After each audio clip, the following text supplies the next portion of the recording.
lanjut doa lagi nih ya. Ini ngomong kalau di gereja nih, kan ada tuh setiap kali liturgi gereja kan doa syafaat. Sebelumnya kan pasti pengakuan dosa. Doa pengakuan dosa. Doa pengakuan dosa. Doa pengakuan dosa. Oh, yang hari Minggu maksudnya di dalam ibadah kita ya. Kenapa itu? Nah, itu apa enggak kesannya setiap Ritual. minggu gitu kayak ritual gitu ya? Ya, tentu bukan ritual ya. Itu kan bagian dari tradisi gereja yang kemudian dipelihara. Kenapa? Karena memang Alkitab itu mengajarkan untuk kita datang kepada Tuhan dan mengaku dosa kita. Jadi ketika kita mengaku dosa di hadapan Tuhan, itu sebetulnya ya Alkitab banyak bicara mengaku dosa itu bukan pribadi, sembunyi-sembunyi di kamar misalnya. Ya tentu boleh kan. Tetapi ketika Alkitab bicara mengenai pengakuan dosa, biasanya itu bicara mengenai publik. Bahwa memang dosa itu bukan dosa pribadi misalnya mencuri kemarin, tapi juga dosa umat secara keseluruhan. Datang kepada Tuhan meminta pengampunan, karena kan pasti ada kan orang berbuat dosa, jatuh di dalam pelanggaran, pasti ada. Sehingga umat datang kepada Tuhan dan kemudian memohon kepada Tuhan pengampunan. Termasuk di dalam gereja. Kenapa di dalam gereja liturgis itu memimpin untuk doa pengakuan dosa sebelum doa syafaat? Itu seperti mau mengatakan sebelum kita datang kepada Tuhan menaikkan petisi, kita datang mengaku dosa. Karena pasti ada. Ada hal yang bahkan mungkin kita terlewat, kita tidak sadar.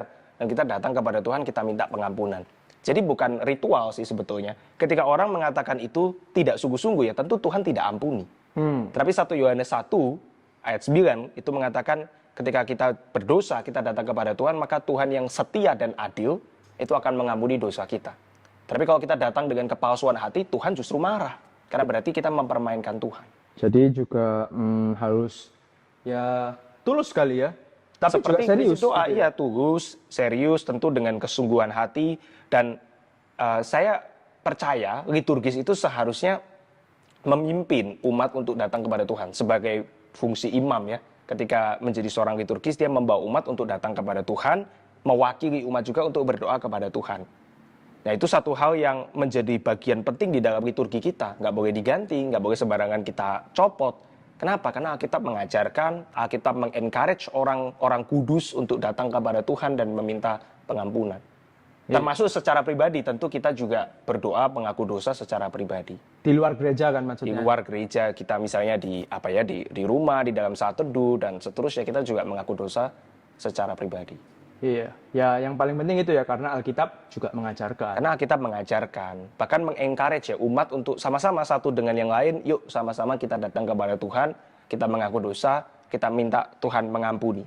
Dan ingat ya, di dalam perjanjian lama berkali-kali Tuhan itu sebetulnya sabar, mau mengampuni, tapi umat itu tidak mengaku dosa di hadapan Tuhan, sehingga Tuhan marah. Hari ini baru lebih ngerti nih, kenapa kok setiap minggu. Selama ini takut ya, dikira itu ritual gitu ya. Iya, bisa kering kan? Bisa kering. Tapi kalau sekarang sudah ngerti gini, seharusnya itu menguatkan. Ya, itu. Thank you bro. Sama-sama. Yuk kita jangan keluar ya, pulang.